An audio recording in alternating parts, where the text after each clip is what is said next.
Welcome back. Now, in 2022, the country lost 50 billion rand in potential revenue from iron ore exports alone.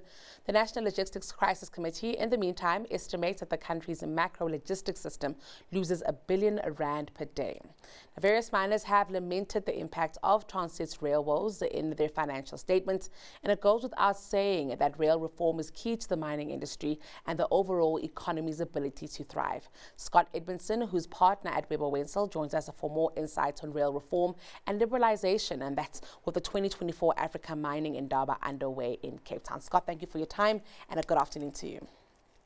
Good afternoon. Scott, I'm keen to get maybe your insights here. I think there's varying data out there about just how dire, what we're seeing at Transnet has been for our miners, especially specifically looking at rail, possibly not ports right now. I'm keen to get your thoughts here, if you can quantify the damage at present. Well, there have been a lot of numbers thrown around, but I think it's safe to say that the numbers are significant, not only for the mining houses and the commodity-based industries. Agriculture has suffered as well. Obviously, the modal shift from rail to road, the inevitable modal shift has impacted towns, impacted roads, road infrastructure negatively, and I think what also needs to be assessed really is the once you have modal shift the way we've seen it at the moment, it's very difficult, and it takes a long period of time for industry to recover the confidence in rail to move back from road to rail once they've established their systems and protocols from a road perspective.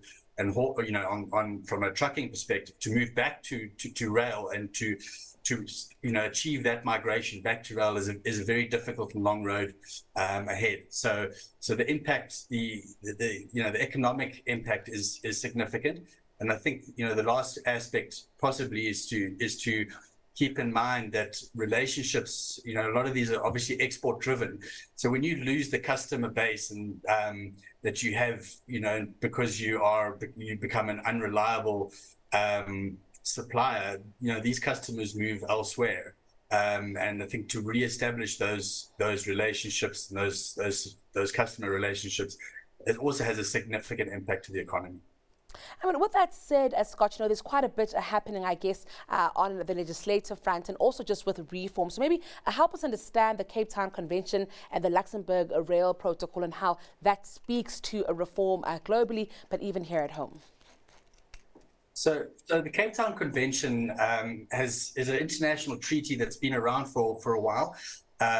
It really has found its traction in the aviation space.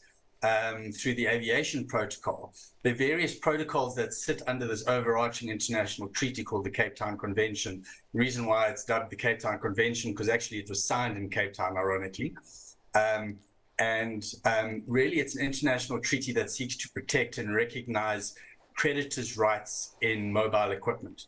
And when we talk about mobile equipment, it's high value capital assets such as aircraft, rolling stock, shipping, and other assets, including space assets, etc. And under the Cape Town Convention, there are various protocols, and each protocol will deal with a specific class of assets. So there's the aviation protocol that deals with the aircraft assets, and we've got the Luxembourg Protocol or the rail protocol that deals with rail specifically. And what that does is it seeks to provide an overarching set of rules and legal framework that when contracting states, when countries sign up to the Cape Town Convention and the Luxembourg Protocol, that lenders, international lenders and domestic lenders look to those rights and remedies under that convention as giving them certain protections, specifically when your assets move across borders. So because of the nature of these assets is very mobile. One day your asset could be in South Africa, and then in the afternoon it could be in another jurisdiction, and it's the mobility of those assets creates certain legal challenges for funders and creditors or owners of these assets.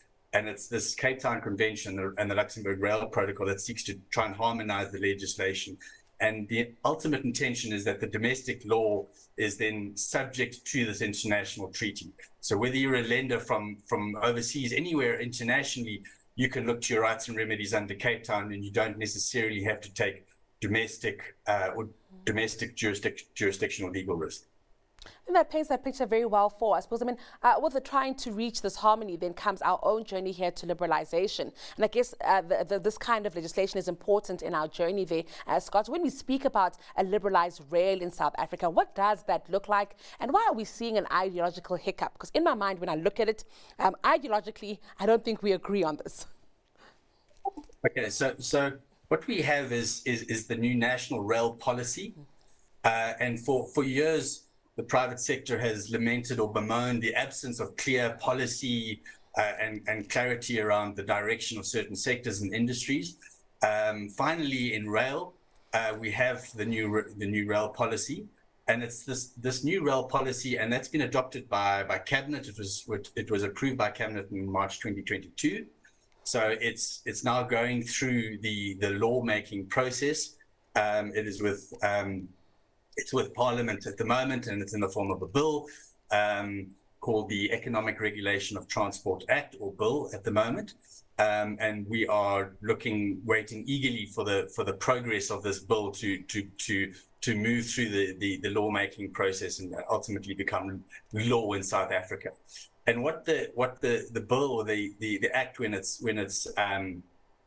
it comes into force, will effectively give effect to the policy and what the new rail policy, and what we can if we break the policy down into its key initiatives, and when we talk about a liberalized rail market and rail sector, what we mean by that is the separation out of effectively the incumbent, which is Transnet, into its constituent parts. In other words, Transnet will become vertically separated from operations and infrastructure ownership.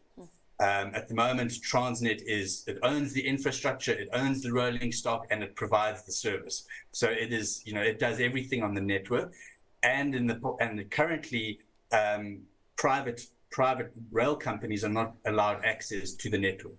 So what the new policy does, in essence, is separate Transnet out into operations versus ownership, as well as the accounting separation of Transnet. It enables and permits private rail companies to access the network and provide a haulage service to its own customers alongside Transnet. It also provides for the independent economic regulation of rail. So there will be an independent economic regulator that will set tariffs, that will set track access fees on a competitive, transparent basis, so that the private operators know what they're being charged, et cetera, et cetera. And then finally, there is an infrastructure manager, an independent infrastructure manager that will regulate private party access onto the network.